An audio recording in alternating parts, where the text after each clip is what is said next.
ये वीडियो विशेष करके उन बच्चों के लिए है जिनकी बैक लग गई है। अब बैक चाहे आपका 1 सब्जेक्ट में हो, 2 सब्जेक्ट में हो, 3 सब्जेक्ट में हो, 4 सब्जेक्ट में हो, 5 सब्जेक्ट में हो। अब आपके सामने आगे कौन-कौन से ऑप्शंस है, आपको आगे क्या करना चाहिए, क्या नहीं करना चाहिए। यहाँ पे आपको दिख रहा होगा जैसे इनकी बैक आपको दिख रही होगी। कितने सब्जेक्ट में है? 2 सब्जेक्ट में है, मैथमेटिक्स फर्स्ट में है और 1 एप्लाइड केमिस्ट्री में है। तो आपका भी हो सकता है कि 1 सब्जेक्ट में बैक हो या फिर 2 सब्जेक्ट में या फिर 3 सब्जेक्ट में या फिर 4 सब्जेक्ट में या फिर बहुत सारे बच्चों की 5-5 सब्जेक्ट में बैक है। तो इस केस में आपको बैक को क्लियर कैसे करना है, बैक को अपने रिजल्ट से हटाना कैसे है, कौन-कौन से ऑप्शंस आपके पास है, इस वीडियो में इसी के बारे में बात करने वाले हैं। विशेष करके सभी स्टूडेंट से रिक्वेस्ट है कि वीडियो को ध्यान से देखेंगे, चीज़ों को समझ लेंगे, चीज़ों को ध्यान से समझ लेंगे। बहुत सारे बच्चे समझते नहीं है और फिर बाद में कहते हैं कि सर मेरे साथ ये हो गया, ये हो गया। तो आपके सामने कौन-कौन से ऑप्शंस हैं और आपको क्या करना चाहिए, क्या नहीं करना चाहिए, पूरा मैं आपको सुझाव भी देने वाला हूँ। एक और चीज़ मैं आपको बता दूँ, एक और आपके लिए चैनल मैंने बनाया है, वहाँ पे भी कई हज़ार बच्चे जुड़ गए हैं, पॉली वाला सेमेस्टर करके। यहाँ पे अब आपके एंट्रेंस एग्ज़ाम भी आ रहे हैं, तो उनकी क्लासेज़ वगैरह चलेंगी। तो पॉली वाला सेमेस्टर को आप क्या करेंगे, जॉइन ज़रूर कर लेंगे, उसको सब्सक्राइब ज़रूर कर लेंगे और वहाँ पे भी मैंने आपको रीचेक के फॉर्म के बारे में अपडेट दे दिया है, अपडेट कर दिया है। तो वहाँ पे भी जुड़े रहेंगे, सारी जानकारी अब आपको वहीं से मिलेगी, ठीक है? अब चलिए आपके काम के बारे में बात कर लेते हैं। देखिए, जब भी बच्चों की बैक लग जाती है, तो टोटल जो ऑप्शंस होते हैं अर्थात पास होने के जो तरीके होते हैं, टोटल जो एक तरीके से ऑप्शंस होते हैं कि हाँ, बच्चा पास हो जाएगा, वो 3 तरीके होते हैं। पहला होता है कि हाँ, आप रीचेक कराएँगे। दूसरा क्या होता है कि चलिए आप बैक पेपर का फॉर्म फिल अप करेंगे और तीसरा क्या होता है कि बी2पी क्या करता है कि आपको अपनी ओर से बी2पी अपनी ओर से कुछ कृपा का अंक जिसे ग्रेस मार्क्स कहते हैं, वो दे करके आपको पास कर देता है अर्थात बैक लगने के बाद से टोटल 3 तरीके ऐसे होते हैं जिसके चलते आप पास हो सकते हैं। इसमें पहला क्या है आपका रीचेक है, दूसरा क्या है कि आप बैक पेपर उसका दोबारा एक तरीके से पेपर देंगे और तीसरा क्या है कि बोर्ड अपनी ओर से कहिए कि कुछ नंबर दे करके क्या करता है आपको पास कर देता है। तो सबके लिए रूल होता है, इसका भी रूल थोड़ा-सा अलग होता है कि किन बच्चों को मिलेगा, किन बच्चों को नहीं मिलेगा। सभी बच्चों को ग्रेस नहीं मिलता है और कुछ ही सब्जेक्ट में मिलता है।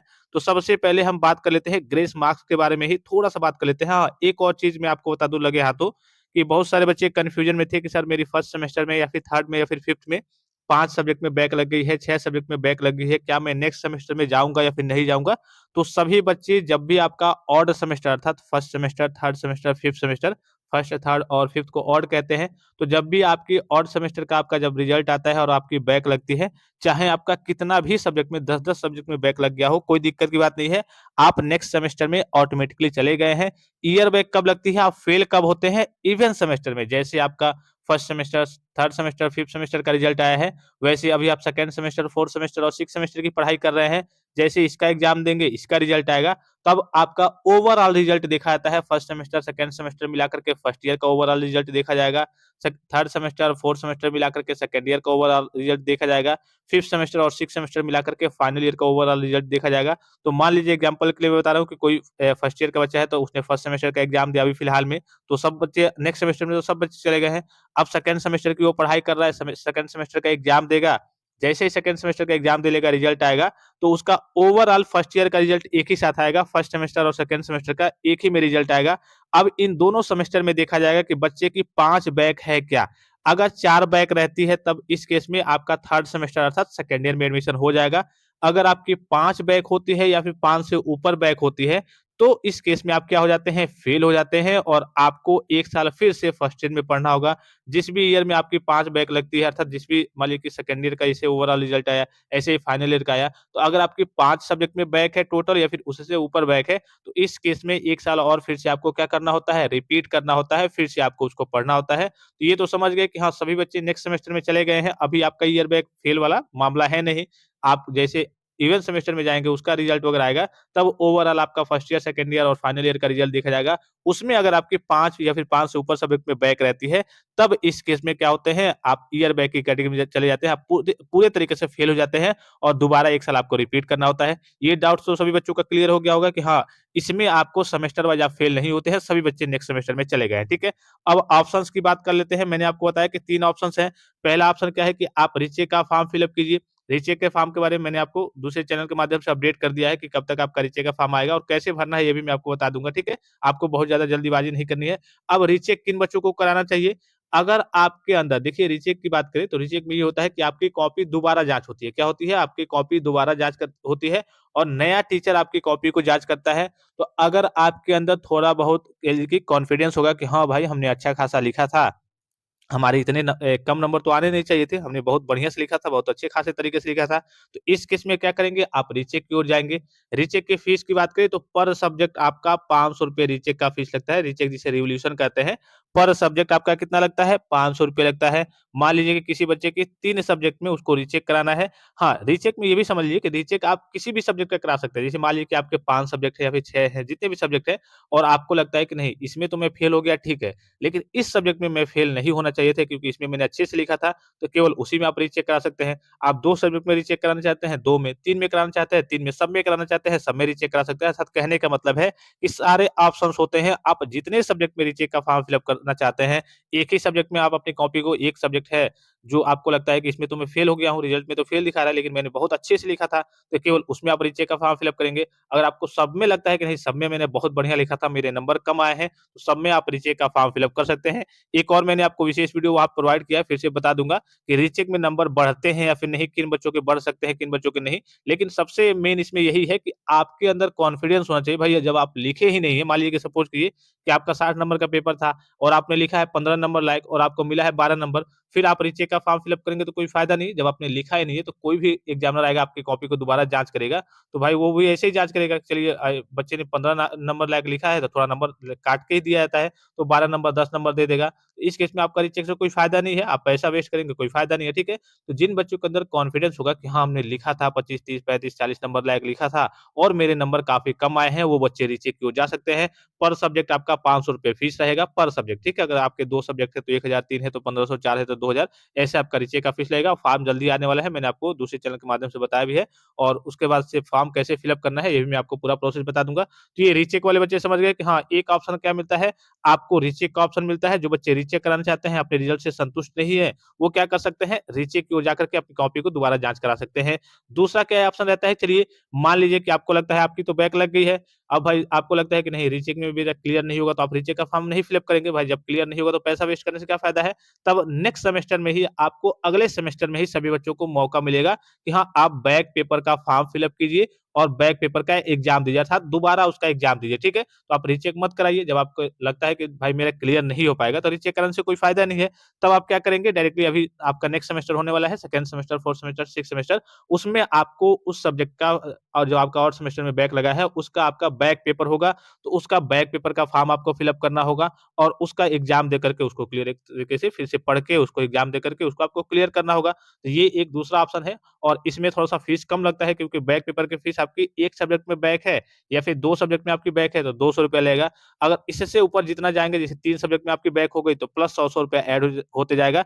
3 सब्जेक्ट में बैक है तो ₹300, 4 सब्जेक्ट में बैक है तो ₹400, ऐसे मोटा-मोटी समझ लीजिए कि अगर आपकी 1 सब्जेक्ट में बैक है, तब भी ₹200 बैक पेपर का फीस लगेगा, 2 सब्जेक्ट में बैक है तब भी ₹200 लगेगा और इससे ऊपर जितना जाएँगे तो एकदम इक्वल तरीके से लगेगा। जैसे 3 सब्जेक्ट में किसी बच्चे की बैक है, ठीक है? वो बैक पेपर का फॉर्म फिल अप करना चाहता है तो उसको ₹300 देना होगा।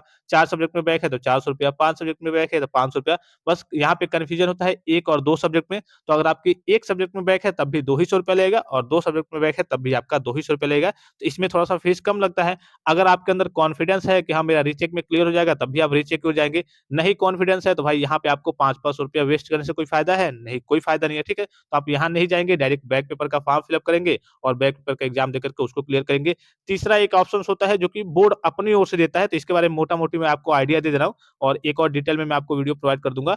ग्रेस मार्क्स, ठीक है? ग्रेस मार्क्स क्या होता है? ग्रेस बोर्ड अपनी ओर से कृपा का अंक देकर के आपको पास करता है। तो ये किन बच्चों को मिलता है? सबसे पहले ऊपर-ऊपर आप समझिए कि आपकी 2 सब्जेक्ट में ही बैक होनी चाहिए और ये कब मिलता है ये जान लीजिए, ये भी आपका इवेंट सेमेस्टर हो जाता है, उसके बाद मिलता है। जैसे आपका अभी तो ऑड सेमेस्टर है, तो इसमें नहीं मिलेगा। इसमें मान लीजिए सपोज़ कीजिए कोई बच्चा है जो रीचेक भी नहीं कराता है और बैक पेपर का फॉर्म भी नहीं फिल अप करता है, तो उसको भी ग्रेस मिल जाएगा। जैसे आपका इवेंट सेमेस्टर होगा, तो उसमें द जब आपका ओवरऑल फर्स्ट ईयर और सेकंड ईयर और फाइनल ईयर का रिजल्ट आता है, जब आप फेल और पास होते हैं, तो उसमें आपको ग्रेस मार्क्स देखने को मिलता है। अब किस केस में और किन बच्चों को मिलता है, ये थोड़ा-सा समझ लीजिए। अगर आपकी 2 सब्जेक्ट में बैक है, ठीक है? तो इस केस में आपको ग्रेस मार्क्स मिलेगा। 2 सब्जेक्ट से ऊपर अगर आपकी बैक है तो किसी में आपका ग्रेस मार्क्स नहीं मिलेगा, क्योंकि अधिकतम 2 ही सब्जेक्ट में मिलता है और अधिकतम 10 नंबर तक ही मिलता है। अर्थात मान लीजिए कि अगर आपका 60 नंबर का पेपर है, 20 नंबर पासिंग मार्क्स चाहिए और दोनों में आप सब्जेक्ट में एक तरीके से 15 और 16 से ऊपर पाए हैं, तो इस केस में आपको ग्रेस मार्क्स देखने को मिलेगा। और जो भी आपको 10 नंबर मिलता है, तो अधिकतम जो भी आपका पेपर होता है 60 नंबर का, तो इसका 10% ही आपको ग्रेस मार्क्स के, अर्थात किसी भी सब्जेक्ट का 10% ही ग्रेस मार्क्स के रूप में मिलता है। जैसे आपका 60 नंबर का पेपर है, इसमें आपको अधिकतम जो ग्रेस मार्क्स मिलेगा 6 नंबर मिलेगा, ठीक है? मैंने क्या कहा, हाँ, 2 सब्जेक्ट में मिलता है और 2 सब्जेक्ट में आपको चाहिए और 10 नंबर ही मिलेगा। तो एक में मान लीजिए कि आपको 6 नंबर चाहिए था, 6 नंबर मिल गया। अब दूसरे मान लीजिए कि आपको 5 नंबर चाहिए, लेकिन आपका यहाँ यहाँ पे अगर 6 नंबर मिल गया, तो दूसरा कहाँ मिलेगा? आपका 4 ही नंबर मिलेगा, 10 ही नंबर मिलता है और आपको चाहिए 5 नंबर। तो इस केस में आपको किसी भी सब्जेक्ट में ग्रेस नहीं मिलेगा। ग्रेस देने का मतलब यही होता है कि अगर आपकी गाड़ी 10 नंबर तक है, फँस रही है, तो आपकी गाड़ी अगर निकल जाती है, तभी आपको ग्रेस दिया जाएगा। अगर नहीं निकल पाती है, तो इस केस में किसी भी सब्जेक्ट में आपको ग्रेस दिया ही नहीं जाएगा। ग्रेस देने का मतलब है बोर्ड का कि हाँ, बच्चे को, चलिए बच्चा पढ़ने में अच्छा खासा है, इसको ग्रेस मार्क्स दे करके पास कर दिया जाए। लेकिन अगर आपकी गाड़ी फिर भी फँस रही है, अगर आपकी बैक लगी रह जा रही है ग्रेस देने से भी, तो आपको ग्रेस किसी भी कल के सब्जेक्ट में नहीं दिया जाता है। तो ये रूल आप समझ लीजिए ग्रेस का। इसके बारे में आपको एक डिटेल वीडियो प्रोवाइड कर दूँगा कि ग्रेस आपको इवेंट सेमेस्टर, अर्थात इस सेमेस्टर में नहीं मिलेगा। इवेंट सेमेस्टर का जब आपका करिए कि एग्ज़ाम वगैरह होगा, रिजल्ट आएगा, तो ओवरऑल जब आपका रिजल्ट आता है first year, second year, final year का, उसमें आपको ग्रेस मार्क्स अर्थात बोर्ड के द्वारा 10 नंबर कृपा का अंक देखने को मिलता है। अब अधिकतम आपकी 2 सब्जेक्ट में बैक होनी चाहिए, 2 से ऊपर में बैक है तब आपको किसी भी सब्जेक्ट में ग्रेस नहीं मिलेगा। तब मान लीजिए कि आपके 2 ही सब्जेक्ट में बैक है या फिर 1 में है, 1 में या फिर 2 में रहना चाहिए, तो आप ग्रेस की कैटेगरी में आ जाएँगे।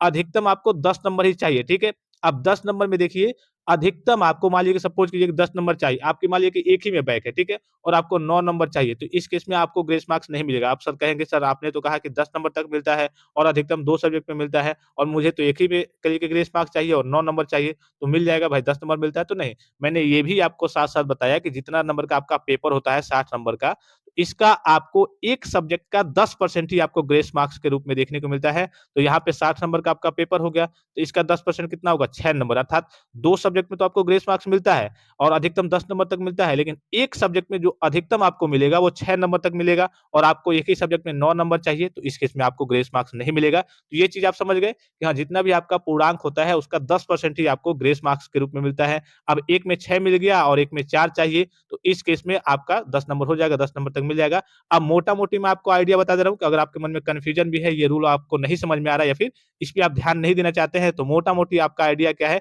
किन बच्चों को मिलेगा, किन बच्चों को नहीं मिलेगा।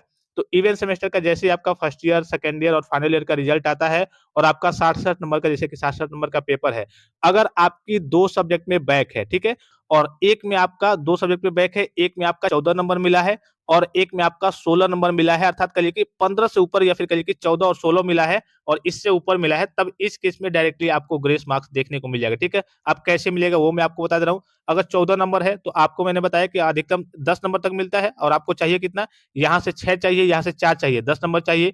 एक सब्जेक्ट का मैंने आपको बताया कि 60 नंबर का आपका पेपर होता है, तो उसका 10% ही मिलता है। तो 14 का आपका कहिए कि 60 नंबर का पेपर है, तो 10% यहाँ पे आपका 6 नंबर मिल जाएगा। तो 14 और 6 यहाँ से आपका 20 हो जाएगा। फिर दूसरा सब्जेक्ट हो गया, अब तो आपका 4 ही नंबर बचा, टोटल 10 नंबर मिलता है, यहाँ तो 6 मिल गया, टोटल आपको और फिर से 4 नंबर और मिलेगा। तो दूसरे सब्जेक्ट में आपको कितना चाहिए? 16 है, 4 ही चाहिए, तो यहाँ से आपको मिल जाएगा, अर्थात 16 या फिर 14, एक में आपका 14 और एक में आपका कहिए कि 15, 16, 17 ऐसे ऊपर रहेगा, तो इस केस में आपको ग्रेस मार्क मिल जाएगा। या फिर मोटा-मोटी ऐसे कहें कि अगर आपका 15 नंबर या फिर इससे ऊपर अगर आपका आता है, तो आप ग्रेस के क्राइटेरिया में आ जाएँगे। बस 2 ही सब्जेक्ट में आपकी बैक होनी चाहिए, इससे ऊपर आपकी बैक नहीं होनी चाहिए। तो ये ग्रेस का रूल होता है। तीनों ऑप्शंस मैंने आपको बता दिए और रीचेक का आपका फॉर्म जो है, और किसी प्रकार का संदेह होगा, कोई भी जानकारी चाहिए तो आप कमेंट बॉक्स में कमेंट करके पूछ सकते हैं। रीचेक के बारे में मैंने आपको अपडेट दे दिया है पॉली वाला सेमेस्टर चैनल के माध्यम से, ठीक है? वीडियो के डिस्क्रिप्शन बॉक्स में आपको वहाँ पे टाइटल में भी ऑप्शन दिख रहा होगा, उस पे आप जुड़े ज़रूर रहेंगे ताकि सारी अपडेट, सारी जानकारी वगैरह मिलती रहे। यहाँ से अब आपका एंट्रेंस एग्ज़ाम वगैरह आ रहा है, तो उन बच्चों को कुछ अपडेट वगैरह, कुछ क्लासेस वगैरह चलने वाली है।